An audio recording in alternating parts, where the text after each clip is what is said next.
Broadcasting live from the Business RadioX studios in Atlanta, Georgia, it's time for Atlanta Business Radio. Brought to you by OnPay, Atlanta's new standard in payroll. Now, here's your host. Lee Cantor here, another episode of Atlanta Business Radio, and this is going to be a good one. But before we get started, it's important to recognize our sponsor, OnPay. Without them, we could not be sharing these important stories. Today on Atlanta Business Radio, we have Tori Kaplan, Head of Corporate Social Responsibility with Truist. Welcome, Tori. Hi, how are you doing? I am doing well.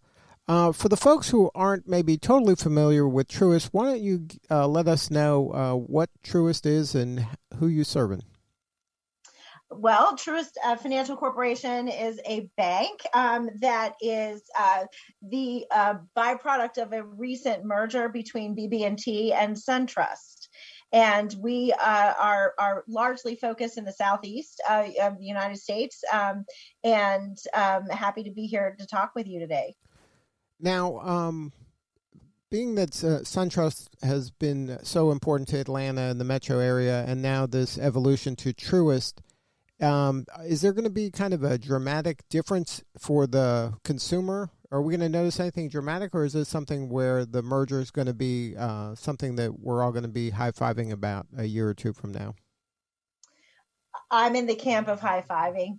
And what I would hope people see is how we're putting our purpose into action. And so the Truist purpose is to inspire and build better lives and communities. And we really are focused on better. And so whether you were a former SunTrust client or a BB&T client, we hope you will continue to see all the things that we're doing across our many communities to really stand behind our purpose and put that into action for our clients first and foremost, and our communities. So can you share some ways that Truist is building better communities here in Atlanta? Sure. And what I'll say is that, you know, one of the things that's so fun about the merger is that we get to carry our, 125-year legacy with us. And so we've been through SunTrust and now Truist, a very long-time partner with many organizations. And as part of the merger, we actually said, to the community of Atlanta specifically, that we were going to actually ramp up and continue to ramp up our investment over the coming years as we look at solidifying the merger, and proud to say that we'll be investing over $300 million over a 3-year period that really looks between the lens through philanthropy, tax credit investments, community development, and volunteerism and activities across the Atlanta market.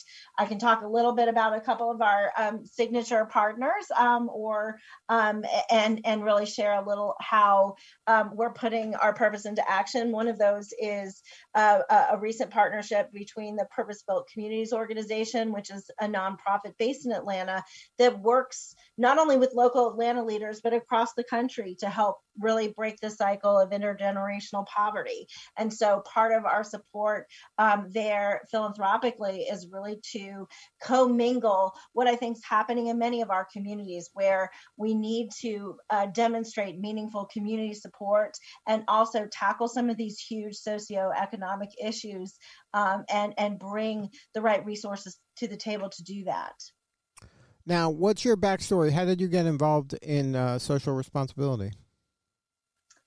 So I'm one of those sort of longtime folks in the business, and didn't come to it by my degree per se. I've dabbled in the hospitality industry. I spent a number of years in CSR in the freight rail industry, and have always just been passionate about how we can align company resources to do well by doing good. And so I've played around a bit but I was very interested in understanding how the financial sector looks at CSR, and not only does it in its own right, but is in such a powerful position to also be an anchor and helper to our clients as they pursue their own CSR ambitions. And so I was really fascinated by that and wanted to be a part of that and understand that better. So it's been a fun journey. So now, how have you seen corporate social responsibility evolve over the years? Like, this is something that I'm sure throughout the history of business in communities, there's been levels of social responsibility. It may not have been formalized to the point where companies actually had heads of corporate social responsibility. But how have you seen kind of the kind of your seat at the table maybe change throughout your career? So what I'll say about companies, is that they have been doing meaningful and significant work in CSR for decades. And so the step change has really been about, and I think you used the word formalizing, where companies in a lot of cases felt that was an altruistic move, that it was just a part of their job to really look across the broad spectrum of CSR in accordance with their business outcomes. But today, the evolution has really become how you say that out loud. And so CSR in many cases is now being commingled with another acronym, ESG, environmental, social, and governance. And so that's more of a way for companies to put forward in the public space a lot of our performance around these varying dimensions so that folks can see that.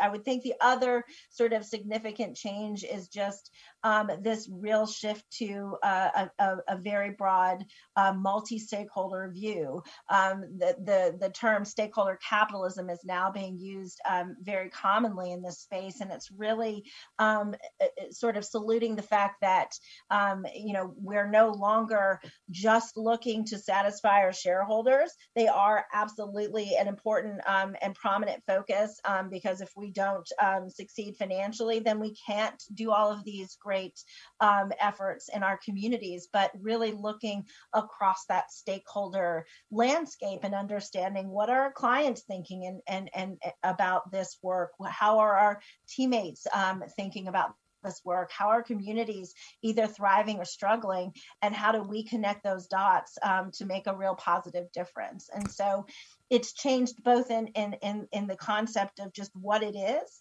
and sort of how we talk about it in public, and those measurements and metrics that we all are now using to sort of convey our progress along a very big continuum.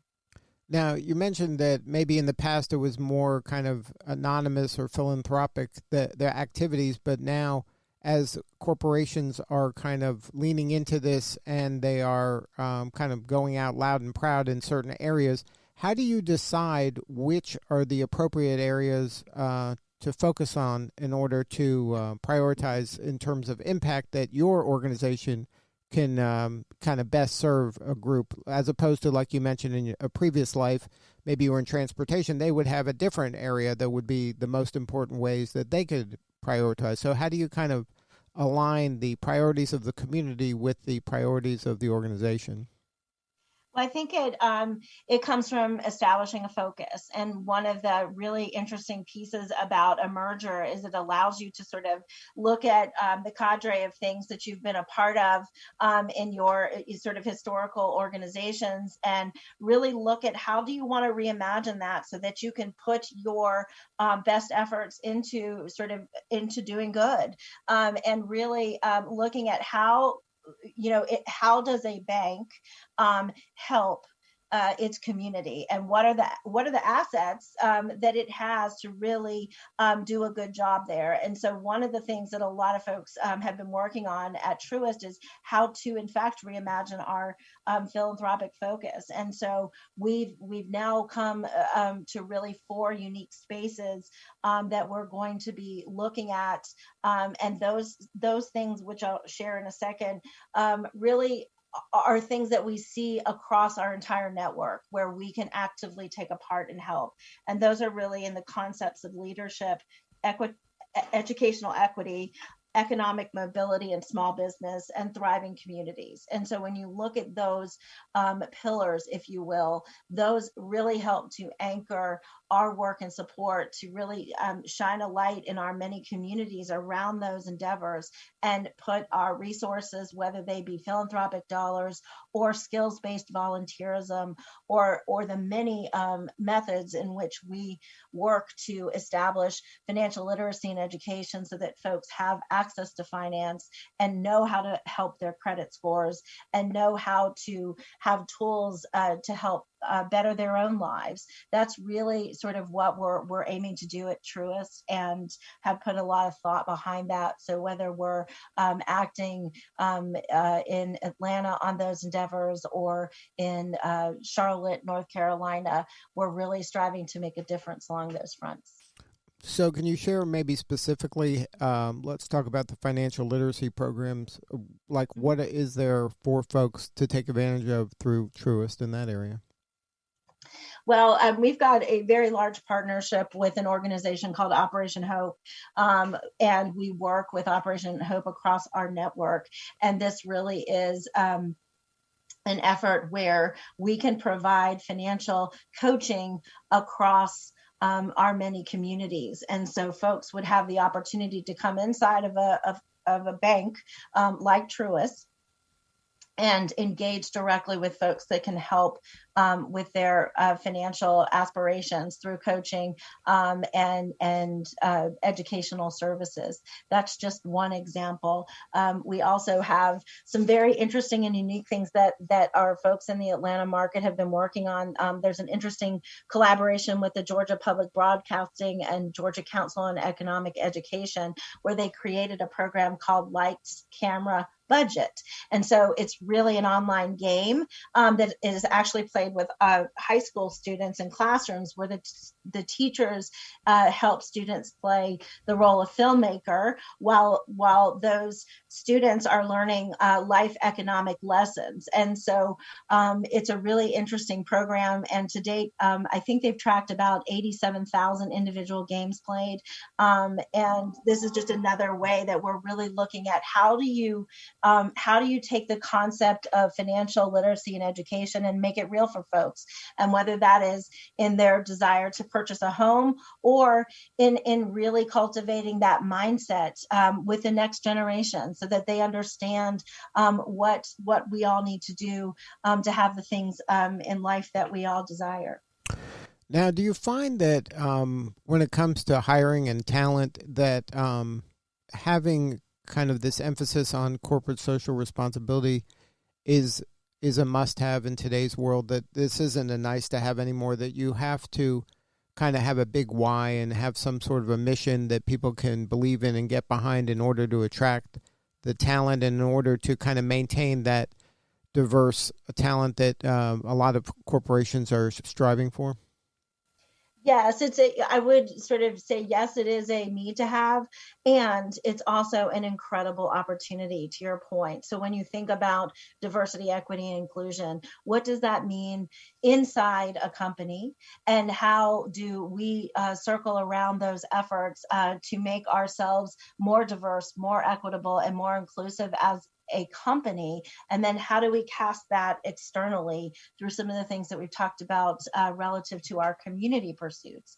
I'm happy to share that Truist in the last year set a goal to increase our senior leadership diversity from 12% to 15% by 2023. And so that really looks at how are we bringing more senior leaders of diverse backgrounds to the table. And then secondarily, we've also made a commitment to increase our HBCU hiring from 3% to 5% again by 2023. And so what those two things signal is that we're looking at making sure that the tone at the top and our new emerging talent are ramping up from a DEI perspective. And so working as an organization on DEI as an aspect of our overarching CSR work is definitely something that we're putting a lot of power power and attention to, because we, like many companies, have realized that diverse, equitable, and inclusive